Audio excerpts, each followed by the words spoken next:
गंगा नदी भारतीय सभ्यता का अभिन्न अंग है। यह न केवल एक नदी है बल्कि भारतीय संस्कृति, धर्म और ऐतिहासिक महत्व का प्रतीक है। गंगा नदी को देवी के रूप में भी पूजा जाता है। इसकी शुद्धता हजारों वर्षों से लोगों के जीवन के कई पहलुओं में मूल्यवान रही है। कुछ लोगों का मानना है कि गंगा का पानी कई बीमारियों से मुक्ति दिलाता है। लेकिन क्या आप जानते हैं कि गंगा नदी कहाँ से शुरू होती है? गंगा नदी हिमालय के गंगोत्री ग्लेशियर से शुरू होती है। गंगा नदी की औसत गहराई 16 मीटर और अधिकतम गहराई 30 मीटर है। गंगा नदी भारत के सबसे पवित्र नदियों में से एक है।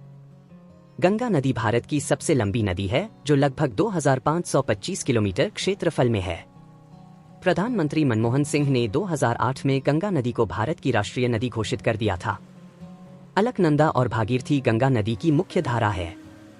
1986 में गंगा नदी में प्रदूषण को कम करने के लिए गंगा कार्य योजना शुरू की गई थी।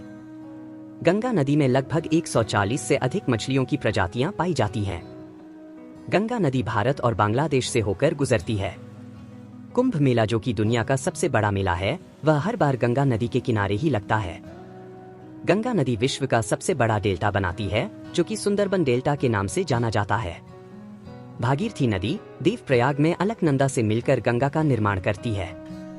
गंगा के पानी में बैट्रियाफोस नामक बैक्टीरिया पाया जाता है। गंगा नदी कृषि के लिए बहुत उपयोगी है। गंगा नदी के पानी को शुभ कार्यों के लिए इस्तेमाल किया जाता है।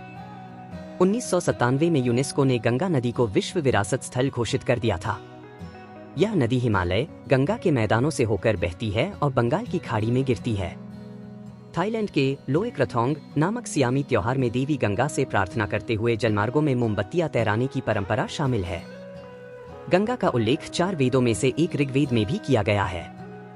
हर साल 17 दिसंबर को गंगा सफाई दिवस मनाया जाता है।